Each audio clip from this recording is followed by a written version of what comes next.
অন্যদিকে এই ওয়াকফ নিয়ে এবার বৈঠক করবেন মুখ্যমন্ত্রী মমতা বন্দ্যোপাধ্যায়। 16 এপ্রিল নেতাজি ইন্ডোরে বৈঠক করবেন তিনি, সূত্রের খবর।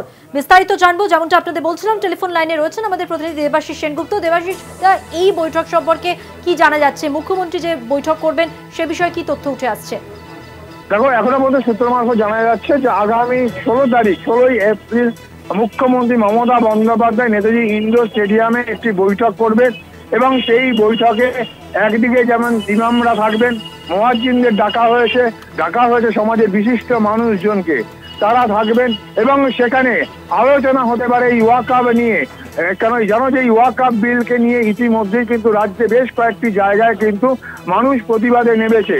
আর ঠিক এ নিয়ে রাজ্য সরকারের কি ভূমিকা হবে তা কিন্তু ঠিক করতে বিশিষ্ট মানুষজনকে ইতিমধ্যেই মুখ্যমন্ত্রীর কাছে আবেদন জানিয়েছেন যে এই বিষয়ে যাতে রাজ্য সরকার হস্তক্ষেপ করে। আর ঠিক এই বিষয়ে কি করা হবে না হবে তা নিয়ে কিন্তু বিশিষ্টদের মতামত নেবে বলেই মনে করছি ওয়াকিবহাল মহল।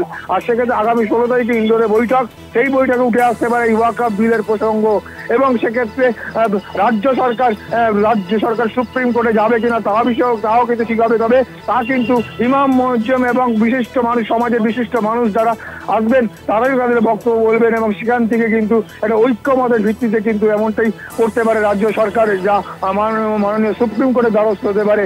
এবং সেই জায়গায় কিন্তু এই বৈঠক এবং সেই বৈঠককে কেন্দ্র করে ইতিমধ্যেই কিন্তু দেখা গিয়েছে বেশ কিছু মানুষজন যারা ওয়াকিবহাল মহল তারা বলছেন যে এই ধরনের সিদ্ধান্তকে তারা স্বাগত জানাচ্ছেন। অর্থাৎ সমাজের সমস্ত স্তরের মানুষের সঙ্গে আলোচনা করে যেখানে দেখা গিয়েছে যে কেন্দ্রীয় সরকার বিরোধীদের উপেক্ষা করে যে ওয়াকফ আইন পাশ করিয়ে নিয়েছে, বিল পাশ করে নিয়েছে, আইনে পরিণত করেছে, তা নিয়ে কিন্তু একটা অংশের মানুষের মধ্যে রীতিমতো ক্ষোভ রয়েছে।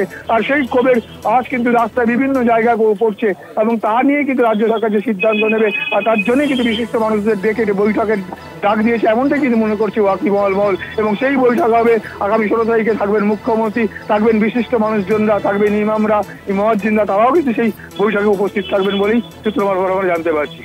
ধন্যবাদ। কথা বললাম আমাদের প্রতিনিধি দেবাশিস সেনগুপ্তর সঙ্গে।